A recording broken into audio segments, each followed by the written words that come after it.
What's going on, golf addicts? DB here to give you everything you need to know and nothing you don't to bet the John Deere Classic as the PGA Tour heads to TPC Deere Run in Silvis, Illinois. It's usually known as a pretty crappy event, but you can still make money off of it. Okay, we've had some long shots win here before. Definitely a first timers kind of event. We'll get into that. I'm going to give you just some key stats about the course you need to know, some trends that we've seen over the last few years. At the end, I'm going to tell you about the guys who really suck here based on strokes gained data over the last few years, and guys who play really well here.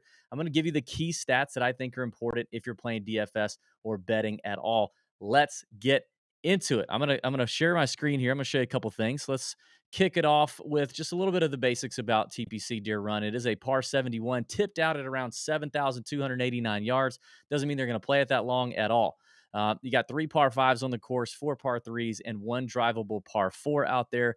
There are only about 3 holes where water comes into play and around 75 or so bunkers in play on TPC Deere Run. The greens are bent grass. They run pretty pure. Everything you hear about, everything you read about says the greens here run pretty pure. They do what they look like they're going to do. They putt well. They run at about a 12 on the stimp, and they don't have a ton of undulation, but they are on the smaller side of around 5,500 square feet, which a course like this would have to do because it's really the only defense. I mean, there's not a lot of trouble otherwise. You got loads of first timers here, including guys like Jordan Spieth and Bryson DeChambeau won their first PGA Tour events at TPC Deere Run for the John Deere Classic, and a bunch of different skill sets. When you look at guys who've won here before, you see different stuff. You got real short hitters like Stricker has won here multiple times. Zach Johnson, real short hitters, good wedge players, putt it well. But then you got Dylan Fratelli, who a lot of people may not know is a long, long hitter. Lucas Glover, who's not short by any means, but definitely known as a ball striker and terrible putter. I mean, my God, look over the last 10 to 15 years and tell me, there's probably not many names better at putting than Steve Stricker, right? And there's probably not too many names worse at putting than Lucas Glover, and both have won here. But it just shows you you can kind of have a hot week with the flat stick here. Recent results also may vary when you have missed cuts in consideration here, leading into in terms of form. In other words, like if you look at Dylan Fratelli, if you look at Michael Kim, if you look at Lucas Glover, for example, none of those guys are really flashing any sort of form in their previous few starts. In fact, all of them had a missed cut. I think Michael Kim had missed the cut in his previous 3 starts when he won the John Deere Classic. So it's kind of one of those events where there's a ton of variance in terms of who could play well. It just takes that 4 rounds to get really hot, maybe. And these guys are starting to think about the FedEx Cup because at the point where it is in the season right now, there's only about 5 or 6 events before the FedEx Cup playoffs start. And if you're on that bubble, you're not going to play all 5 or 6 events, or you don't want, at least you don't want to. You will if you have to, if it means trying to save your card and get your points. But you're trying to only play maybe 2 or 3 or 4 maybe events remaining in the year. So you're starting to kind of look at yourself on the bubble and say, all right, where am I? What do I need to do? We got to really lock down and get motivated here, do something different if things aren't working. So it's just something to consider. Let's take a look at the scorecard for TPC Deere Run. I like to do this. You've got some, you can see there aren't really a whole lot of long par 4s here. The longest par 4 you see is like maybe number 15, the 484 yarder. The finishing hole on 18, 476 yards. The par 3s, you got 561. The par 5s, 561, 596, and 569. Now, again, this is all tipped out. Doesn't mean they're going to play it there every time. You got one short par 3, 158, and then I guess 186 is also pretty short by tour standards there, number 3. A couple potentially drivable par 4s, depending on where they put the tees. Number 14 has definitely been drivable in the past, a 361-yard par 4 there. So, actually, I'm sorry. I missed number 9, the longer par 3, 500 and par 4. God dang it. Longer par 4, 503-yard number 9. So anyway, there's a scorecard just for some context. Let's take a look at some other key stats and trends. There are only 4 other courses on the PGA Tour's regular stop since 2015 that have played easier historically than TPC Deere Run. This golf tournament, we have seen some major, I think 9 out of the last 13 or 15 winning scores have hit 20 under or better. This is 100% a birdie fest, okay? And per Data Golf, only 16 other courses on the PGA Tour since 2015 have a higher course history predictive value than TPC or Deere Run. Now, you may think that's not a lot, but there's like 50 something courses on that list. and only 16 have a higher predictive value in terms of course history. So I do think course history tends to matter. We see some guys, some of the same guys pop up here over and over again, even if they come in with not great form. It's something to pay attention to. I think you weigh it a little more than you would on average. And also, per Data Golf, only 6 other regular stops on the PGA Tour have a higher greens and reg percentage than Deere Run at 74%. So tons of greens and regulations get hit here. A lot of greens and reg here. Okay. Even guys who don't normally hit a lot of greens and reg are going to hit a lot of greens and reg here, which is why, it definitely turns into a putting contest. Like who can make those, and that's where there's so much variance because putting is the most variable stat we could possibly look at. It's the most variable piece of the game that you could possibly look at. If you're really long off the tee, you're probably going to be really long off the tee every single week, right? Unless you're injured. If you're, an exceptional wedge player, that's not usually something that comes and goes. So putting can be something where even the best putters in the world can be cold one week and the hole doesn't even look big enough for the ball to fit in it. And there's weeks like Lucas Glover had where the hole just gets bigger and bigger and you have the putting week of your life and you combine that with your excellent ball striking and here you are. Let's look at some more trends here per Data Golf. Now, this is like really talking about the fairways and such off the tee game here at TPC Deere Run. Deere Run sits in the middle in terms of driving distance, averaging about 287 yards off the tee since 2015 on the PGA Tour, and only Sea Island Seaside course and the Plantation course at Kapalua have a higher percentage of fairways hit than Deere Run at 75.2%. So guys are averaging 287 off the tee, and they're hitting 75% of these fairways. And 287 might sound short because we're so used to hearing all the big numbers, but that's like I said, it's in the middle of the pack really in terms of distance on PGA Tour since 2015. The average fairway width here is about 39 yards, and that's similar to TPC River Highlands, Vedanta Vallarta, and TPC Craig Ranch. Now, those fairways are kind of wide.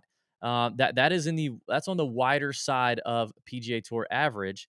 Um, but here's a key stat: Deere Run sits among the top quartile in terms of missed fairway penalty shots per Data Golf, similar to Sedgefield, Bay Hill, and Seaside. Now, when I say penalty shots, I don't mean actual penalty shots, but I mean like if you consider the strokes lost when fairways are missed at this golf course, it's actually pretty significant, comparable to Sedgefield, Bay Hill, places like that.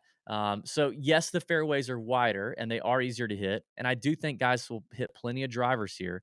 But you want that total driver. You want that total driving bad boy, okay? Because if you miss, it is hard to make up in a birdie fest to hit 5,500 average square foot greens from the rough. It doesn't matter what kind of, what shape the rough's in. It's still tough.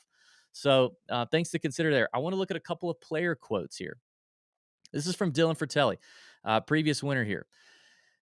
He said, and this is something I was talking about earlier. He says, I've played well in some bigger tournaments. My world ranking hasn't suffered, but I haven't made many FedEx Cup points.